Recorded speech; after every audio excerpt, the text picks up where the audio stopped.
पहाड़ों की एक सुनसान घाटी में बसा छोटा सा गांव धुंधाकोट हमेशा से रहस्यों से घिरा रहा था। घने जंगल, पथरीली पगडंडियां और अक्सर छाई रहने वाली काली धुंध इस जगह को और भी डरावना बना देती थी। लेकिन इन सबसे ज्यादा दहशत फैलाने वाली चीज थी गांव के किनारे स्थित पुराना जर्जर मकान, जिसे लोग परछाइयों का घर कहते थे। गांव वालों का मानना था कि उस घर में कोई भटकती आत्मा रहती है। रात ढलते ही वहां से चीखने, चिल्लाने, सरसराहट और कभी-कभी हंसी जैसी आवाजें आती थीं। बड़े बुजुर्ग बताते थे कि कई साल पहले उस घर में एक परिवार रहता था जो एक तूफानी रात अचानक गायब हो गया था। तब से लेकर आज तक कोई उस घर के पास भी नहीं जाता था। छुट्टियों में गांव आया अर्जुन इन बातों को सुनकर मुस्कुरा देता। शहर में पला बड़ा अर्जुन ऐसी कहानियों पर विश्वास नहीं करता था। उसने अपने दोस्त सुरेश से कहा, ये सब फालतू की बातें हैं। आज रात चलो, देखते हैं सच्चाई क्या है। लेकिन सुरेश ने साथ मना कर दिया। अर्जुन, ये बात मजाक नहीं है। कई लोग वहां जाने के बाद बीमार पड़ गए थे।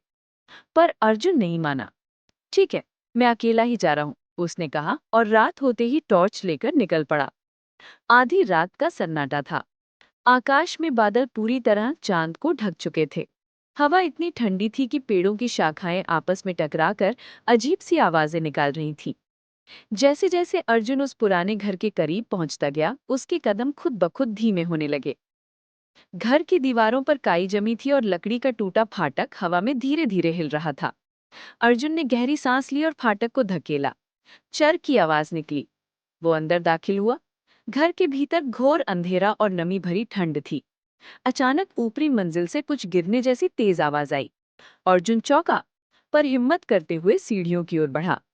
जैसे ही वो सीढ़ियां चढ़ने लगा, ऊपर से किसी के धीमे धीमे पैर घसीटने की आवाज आने लगी। आवाज अंधेरे में गूंज रही थी। उसका दिल जोर से धड़कने लगा, पर वो फिर भी आगे बढ़ता गया। आखिरी सीढ़ी पर पहुंचते ही आवाजें अचानक बंद हो गई। ऊपर एक कमरा था जिसका दरवाजा आधा खुला था। अर्जुन ने टॉर्च की रोशनी अंदर डाली। कमरा खाली था। बस दीवार पर एक धूल भरी पुरानी तस्वीर टंगी थी, एक परिवार की। लेकिन तस्वीर के कोने में कुछ शब्द लिखे थे, अर्जुन, वापस जाओ। अर्जुन की रगों में ठंड दौड़ गई। उसने तस्वीर को छूना चाहा, तभी पीछे से हवा का तेज झोंका आया, जैसे कोई पास से गुजरा हो। वो घबराकर मुड़ा, पर वहां कोई नहीं था। उसने नीचे उतरने का फैसला किया, लेकिन सीढ़ियों पर किसी की परछाई खड़ी थी, बिना हिले डुले, बस उसे देखती हुई। अर्जुन के हाथ से टॉर्च गिर गई। उसकी सांस रुकने लगी। परछाई धीरे धीरे उसकी ओर बढ़ने लगी।